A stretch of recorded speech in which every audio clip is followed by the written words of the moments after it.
धातू विज्ञान या पाठातील आयनिक संयुगे आणि आयनिक संयुगाचे प्रकार हे आता आपण बघणार आहोत। आता आपण आयनिक संयुगे हा भाग आता मी तुम्हाला सांगते आहे। आयनिक संयुगे म्हणजे बंध, रासायनिक बंध। आता रासायनिक बंध म्हणजे अट्रॅक्टिव्ह फोर्स, आकर्षित करणे। तर कोणाला आकर्षित करणे? तर दोन अणूंना एकत्र आणणे त्याला बंध म्हणतात, म्हणजे रासायनिक बंध, केमिकल बॉन्ड। आता आपण हा जो पाठ शिकतोय हा रासायनिक बंध। आता या रासायनिक बंधामध्ये दोन अणूंना एकत्र आणणे त्यांना बंध म्हणतात। आता या बंधाचे तीन प्रकार आहेत, एक आयनिक, दुसरा सहसंयोजी बंध आणि तिसरा कोऑर्डिनेट बॉन्ड। आता आपण मागच्या वर्षी आपण कोव्हॅलंट बॉन्ड शिकलेलो आहे। आता आपल्याला आयनिक बंध हा भाग आता आपल्याला शिकायचा आहे। आता बघा की हे आयन्स आहेत, अणूचं रूपांतर आयनामध्ये होतं, हा एक मेन कल्पना आहे। अणू जो आहे, आता बघा हा जो सोडियम आहे हा ॲटम अणू आहे, कारण बघा की हा सोडियम आहे हा 11, याचा अणुक्रमांक 11 आहे, म्हणजे 2, 8 आणि 1, 2, 8 आणि 1 याच्या शेवटच्या कक्षेमध्ये एक इलेक्ट्रॉन आहे। आता एक इलेक्ट्रॉन आहे, याला निऑन सारखं व्हायचं आहे। तर आता हा निऑन कोण आहे? तर हा जो निऑन आहे हा राजवायू आहे, निष्क्रिय मूलद्रव्य आहे, कारण हा 10 नंबरवर आहे। याच्या शेवटच्या कक्षेमध्ये 2 आणि 8, 8 म्हणजे याचं अष्टक पूर्ण झालेलं आहे, म्हणजे हा कोणत्याही रासायनिक क्रियेत भाग घेत नाही। आता हा जो सोडियम आहे त्याला निऑन सारखं व्हायचं आहे, त्याच्या शेवटच्या कक्षेत एक इलेक्ट्रॉन आहे। आता याला किती इलेक्ट्रॉन पाहिजे? 8 व्हायला 7 पाहिजे, तर हे त्याला 7 मिळत नाही, फक्त त्याला उसने 4 पर्यंत मिळतात। मग तो काय करतो की आपल्या जवळचा इलेक्ट्रॉन आहे हा दुसऱ्या अणूला देतो। आता हा दुसऱ्या अणूला तो इलेक्ट्रॉन देतो, तर हा अणू झाला। आता याच्याजवळ फक्त 2 आणि 8 राहिले, 2 आणि 8, मग आता अणू राहिला नाही, तर हा कोण बनला? आयन बनला। आता बघा इथे अणू होता आणि इथे तो आयन बनला, हे लक्षात आलं पाहिजे तुमच्या की जो इलेक्ट्रॉन गमावतो। आता बघा इथे क्लोरीन आहे, आता याच्याजवळ 2, 8, 7 आहे, आता इकडे बघा 2, 8, 8 झाले, यांनी हा इलेक्ट्रॉन उसना घेतला, म्हणजे हा इथे अणू आहे आणि हा इथे आयन आहे, म्हणजे एक बाजू कोणती झाली याची धन आणि दुसरी कोणती झाली ऋण। आता याच्यामध्ये अट्रॅक्टिव्ह फोर्स इतका जास्त आहे। आता हे आयनचे दोन भाग आहे, एक धन आणि दुसरं ऋण। धनला कटायन्स म्हणतात आणि ऋणाला अनायन्स म्हणतात। आता याच्यामध्ये बघा की अपोजिट चार्ज आहे, एक धन आणि ऋण। आता अपोजिट चार्ज अट्रॅक्ट होतात म्हणजे आकर्षित होतात, हा एक गुणधर्म झाला। आणि ऋण असेल तर हा जे सारखे नाहीये तर हे रिपल असतात, म्हणजे प्रतिकर्षित असतात। आता बघा की याच्यामध्ये मी तुम्हाला सांगते की निऑन आणि सोडियम, आता निऑन आणि सोडियम दोन बहिणी आहे आणि क्लोरीन आणि ऑर्गॉन हे दोन भाऊ आहेत। आता बघा की सोडियम आणि निऑन या दोन बहिणी आहेत। आता हा सोडियम जो आहे हा स्टेबल आहे, म्हणजे याच्यामध्ये स्थिर आहे, कारण याच्या कक्षेमध्ये 10 अणुक्रमांक त्याचा 10 आहे, पहिल्या याच्यामध्ये 2 आणि 8 म्हणजे त्याचं अष्टक पूर्ण झालेलं आहे। आता सोडियमला वाटतं आपण निऑन सारखं व्हावं, तर पण याच्या शेवटच्या कक्षेत एक इलेक्ट्रॉन आहे। आता एक इलेक्ट्रॉन आहे त्याला अष्टक व्हायला 7 पाहिजे, म्हणजे तो आपला एक इलेक्ट्रॉन गमावतो। आता एक इलेक्ट्रॉन तो गमावला म्हणजे त्यांनी कोणतं झालं? कटायन्स मध्ये आलं, म्हणजे सोडियम आणि त्याच्यापासून सोडियम 1 आणि त्याच्यापासून एक इलेक्ट्रॉन तो गमावतो। तो एक इलेक्ट्रॉन कोणाला दिला त्यांनी? इकडे आता क्लोरीनला दिला। आणि त्याचप्रमाणे क्लोरीन आणि ऑर्गॉनचा जर आपण विचार केला तर क्लोरीन जवळ तो त्याचा अणुक्रमांक 17 आहे, पहिल्या कक्षेमध्ये 2, 8 आणि 7। आता त्याला ऑर्गॉन सारखं व्हायचं आहे, तर ऑर्गॉन मध्ये तो 18 नंबरवर आहे, 2, 8 आणि 8 ही त्याची इलेक्ट्रॉन विभागणी झाली। मग आता याच्याजवळ 7 आहे, तर त्याला 1 पाहिजे, तर 1 तो कोणापासून घेतलं त्यांनी? सोडियम पासून घेतलं, म्हणजे हा अनायन झाला। आता अनायन झाला तर एक सोडियम आणि दुसरा क्लोरीन, तर याच्यापासून बघा सोडियम क्लोराईड हे आयनिक संयुग तयार होतो।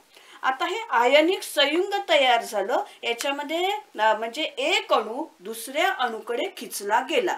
आता हा खिचला गेला. अशीच जर उदाहरण झालं, हे उदाहरण झालं सोडियम आणि क्लोरीन, याच्यापासून सोडियम क्लोराईड हे आयनिक संयुग तयार झालं. त्याचप्रमाणे बघा मॅग्नेशियम, आता तुम्ही असं हे जे आपण काढलेलं आहे, आता बघा हा इलेक्ट्रॉन देतोय, हा इलेक्ट्रॉन दिला सोडियमने, आपल्या जवळचा इलेक्ट्रॉन दिला तो क्लोरीनला दिला, आणि आता याच्याजवळ किती राहिले 2 आणि 8, म्हणजे हा कोण बनला निऑन सारखा झाला. आणि यांनी किती घेतले 8, हे म्हणजे आता हा सोडियम आणि क्लोराईड एक बाजू त्याची कोणती झाली धन आणि ऋण, हे एकमेकांना आकर्षित केल्या गेले आणि त्याच्यापासून आयनिक क्लोराईड आयनिक संयुग तयार झालं. त्याचप्रमाणे जसं आता आपण हा एक काढलेला आहे चित्र, त्याचप्रमाणे तुम्ही मॅग्नेशियम क्लोराईडचं पण काढू शकता. आणि तशी जर उदाहरणं तुम्हाला विचारली तर sodium chloride, magnesium chloride, magnesium bromide, magnesium oxide, calcium chloride, ही सगळी आयनिक संयुगे आहेत. आता या आयनिक संयुगामध्ये एक लक्षात ठेवायचं की हे जास्त स्ट्रॉंग आहे, यांची जी अभिक्रियाशीलता आहे ही जास्त आहे, यांच्यामधला इलेक्ट्रोस्टॅटिक फोर्स आकर्षित बल हे सगळ्यात जास्त आहे, हे कठीण आहे, हार्ड कठीण आहे, आणि हे पाण्यामध्ये विरघळतात आणि पाण्यामध्ये विरघळतात. आणि जर नुसते जर हे आयनिक कंपाऊंड्स आहे तर याच्यामधून हे इलेक्ट्रिकचे बॅड कंडक्टर म्हणजे दुर्वाहक आहे, आणि हे जर संयुग पाण्यामध्ये विरघळले गेले तर हे पाण्याचे म्हणजे हे गुड कंडक्टर आहे, म्हणजे सुवाहक आहे. आता बघा की धन आयन, आताच आपण बघितलं धन आयन आणि ऋण आयन, या दोन घटकांपासून धन आयन आणि ऋण आयन या दोन घटकांपासून एकत्रित असणाऱ्या संयुगांना आयनिक संयुगे म्हणतात. आता बघा यांच्याजवळ एक धन आहे आणि एक ऋण आहे, यांच्यामुळे विरुद्ध प्रभार असल्यामुळे त्यांच्यामध्ये विद्युत स्थितिक आकर्षण बल असतं, आणि हे आकर्षण बल म्हणजे एक धन आयन आणि दुसरा ऋण आयन, आणि धन आयन आणि ऋण आयन आकर्षित गेल्यामुळे याच्यापासून आयनिक बंध हा तयार झालेला आहे. आता बघा की आयनिक संयुगामध्ये धन आयन आणि ऋण आयन यांची संख्या आणि त्यांच्यावरील विद्युत प्रभाराचे मूल्य असे असते की धन आणि ऋण प्रभार एकमेकांना संतुलित करतात, आणि त्याच्यामुळे आयनिक संयुग हे विद्युतदृष्ट्या उदासीन असतं. हे आपल्याला शास्त्रीय कारणामध्ये विचारतात की आयनिक संयुग विद्युतदृष्ट्या उदासीन असतं. कारण असं आहे की आयनिक संयुगामध्ये धन आयन आणि ऋण आयन यांची संख्या आणि विद्युत प्रभाराचे मूल्य आणि धन आणि ऋण प्रभार एकमेकांना संतुलित करतात, धन आणि ऋण आयन, आणि त्याच्यामुळे आयनिक संयुगे ही विद्युतदृष्ट्या उदासीन असतात. आता हे जे सगळी जी आयनिक संयुगे आहेत, आता मी तुम्हाला जी उदाहरणं सांगितलेली आहे हे सगळे स्फटिकरूप असतात, आणि स्फटिकरूप पदार्थांच्या सर्व कणांचे पृष्ठभाग विशिष्ट आकाराचे तसेच गुळगुळीत आणि चकचकीत असतात, त्यांचा आकार वेगवेगळा असतो, आणि आयनांची नियमित पद्धतीची मांडणी ही स्फटिकरूपाला कारणीभूत असते. आता बघा यांचा स्फटिकांचा आकार हा वेगवेगळा असतो, आणि स्फटिकाची आतील आयनांची पण विशिष्ट मांडणी ज्यामुळे ठरते तो मुख्य घटक म्हणजे विजातीय आयनांमध्ये असणारं आकर्षण बल आणि सजातीय आयनांमध्ये असणारं प्रतिकर्षण बल. म्हणजे याचा जो आकार आहे स्फटिकांचा हा वेगवेगळा असतो, त्यांची मांडणी आयनांची मांडणी वेगवेगळी असते. याचं मुख्य कारण मुख्य घटक कोणकोणते आहे तर एक धन आणि ऋण आयन, धन ऋणाकडे आकर्षला जातो, आणि जे सारखे आहे त्यांच्यामध्ये प्रतिकर्षण असतं, सजातीय आयनांमध्ये प्रतिकर्षण असतं आणि विजातीय आयनांमध्ये आकर्षण असतं. आता बघा की धन आयन आणि ऋण आयन याच्यापासून आयनिक संयुगे तयार होतात, आणि आयनिक संयुगामध्ये धन आणि ऋण प्रभार एकमेकांना संतुलित करतात, त्याच्यामुळे आयनिक संयुग हे विद्युतदृष्ट्या उदासीन असतं. आता आयनिक संयुगे ही स्फटिकरूप असतात आणि त्यांच्या स्फटिकांचा आकार हा वेगवेगळा असतो. आता स्फटिकांच्या आतील आयनांची विशिष्ट मांडणी होते, त्याचे प्रमुख घटक म्हणजे आकर्षण बल आणि प्रतिकर्षण बल. आता आकर्षण बल कोणामध्ये होतं तर आयनांमध्ये असणारे आकर्षण बल आणि सजातीय विजातीय आयनांमध्ये असणारे आकर्षण बल आणि सजातीय आयनांमध्ये असणारे प्रतिकर्षण बल. आता याच्यामुळे होतं आणि विजातीय आयनांमधील जे विद्युतस्थितिक आकर्षण आहे हे बल खूप प्रबळ असतं आणि त्याच्यामुळे आयनिक संयुगाचे द्रवणांक हे उच्च असतात आणि आयनिक संयुग कठीण आणि ठिसूळ असतात. आता बघा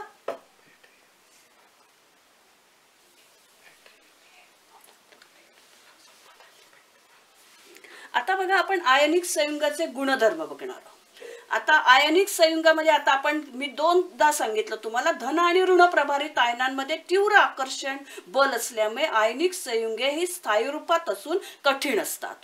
आणि दुसरं आयनिक संयुगे ही ठिसूळ असून त्याच्यावर जर दाब आपण प्रयुक्त केला तर त्याचे तुकडे करता येतात, म्हणजे ही ठिसूळ असतात. पहिलं कठीण असतात, स्थायी रूपामध्ये असतात, ठिसूळ असतात, त्याच्यावर जर दाब जास्त दिला गेला तर त्याचे तुकडे करता येतात. आणि याच्यामध्ये बघा की ऊर्जा लागते. आयनिक संयुगामध्ये आकर्षण बल जास्त असल्यामुळे त्याच्यावर मात करण्यासाठी बरीच ऊर्जा लागते, म्हणून आयनिक संयुगाचे द्रवणांक आणि उत्कलनांक उच्च असतात. हे आपल्याला शास्त्रीय कारणामध्ये विचारतात की आयनिक संयुगाचे द्रवणांक आणि उत्कलनांक उच्च आहे कारण यांच्यामध्ये आकर्षण बल जास्त असल्यामुळे त्याच्यावर मात करण्यासाठी बरीच ऊर्जा लागते, त्याच्यामुळे आयनिक संयुगाचे द्रवणांक आणि उत्कलनांक उच्च असतात. आयनिक संयुगे पाण्यामध्ये द्रावणीय असतात आणि विचरण होऊन त्याच्याभोवती पाण्याचे रेणू अभिमुख होऊन त्याच्यामधून बघा की आकर्षण बल म्हणजे सजातीय असेल आणि विजातीय. आता बघा की हे पाण्याचे रेणू पाण्याच्या द्रावणीय असतात आणि त्याच्यामध्ये बघा की आयनिक संयुग म्हणजे आता याच्यामधून धन आणि ऋण आकर्षण बल प्रस्थापित होतं आणि पाण्याचे रेणू जलीय द्रावण तयार होतात. आणि आयनिक संयुगामध्ये केरोसिन, पेट्रोल यासारख्या द्रावणामध्ये हे विरघळत नाही. आता बघा की स्थायी रूपातील आयनिक संयुगे विद्युत वहन करू शकत नाही. या अवस्थेला आयन आपली जागा सोडू शकत नाही, परंतु वितळलेल्या म्हणजे आयनिक संयुग बघा स्थायी रूपात असेल तर ते आपलं आयन आपली जागा सोडू शकत नाही, म्हणजे हे विद्युत वहन करू शकत नाही, म्हणजे याच्यामधून विद्युत जात नाही. आणि तेच जर बघा आयनिक संयुग जर पाण्यामध्ये विरघळले तर त्याच्यामधून आयन चल असल्यामुळे ते विद्युत वहन करू शकतात. आता बघा Zn आणि Cl2 तर हे आयनिक आहे. याचा द्रवणांक आणि उत्कलनांक तर एक धन आयन आणि ऋण आयन. नुसतं जर झिंक क्लोराईड असतं तर त्याच्यामधून विद्युत वहन होऊ शकत नाही, पण हे जर पाण्यामध्ये विरघळलं तर त्याच्यामधून एक धन आयन आणि ऋण आयन हे तयार होतात, म्हणजे हे चल अवस्थेमध्ये असतात. हे आयन म्हणजे एक धन झाला आणि दुसरा ऋण झाला. पण जो स्थायी रूपामध्ये जर आहे, आता सोडियम क्लोराईड स्थायू जर असेल तर त्याच्यामधून करंट विद्युत प्रवाह जात नाही, विद्युत वहन होऊ शकत नाही. तर हे जर सोडियम क्लोराईड आहे हे पाण्यामध्ये विरघळलं तर त्याच्यापासून सोडियम धन आणि क्लोरीन ऋण हे आयन तयार होतात, कारण पाण्यातील द्रावणात विचरण झालेले आयन असतात. द्रावणातून विद्युतधारा प्रभावित केल्यास आयन हे विरुद्ध प्रभाराच्या विद्युत अग्राकडे जातात आणि वितळलेल्या आणि जलीय द्रावणाच्या स्थितीमधील विद्युत वाहकतेमुळे आयनिक संयुगांना विद्युत अपघटनी पदार्थ असे म्हणतात. आता बघा की हे जे सगळे संयुग दिलेले आहेत, झिंक क्लोराईड, पाणी, मॅग्नेशियम क्लोराईड, सोडियम क्लोराईड, तर याच्यामधून बघा हे जर स्थायी रूपामध्ये असेल तर याच्यामधून आयन हे विद्युत वहन करू शकत नाही, पण हे जर पाण्यामध्ये विरघळले तर सोडियम पासून धन आयन वेगळा होतो, क्लोरीन पासून ऋण, म्हणजे सोडियमचा धन हा क्लोरीन कडे जातो आणि सोडियम क्लोराईड म्हणजे याच्यामधून विद्युत प्रभार इलेक्ट्रिसिटी म्हणजे इलेक्ट्रिसिटीचे विद्युतचे हे सुवाहक बनतात. आणि जर नुसतं जर असेल तर ते दुर्वाहक असतात, विजेचे हे दुर्वाहक असतात.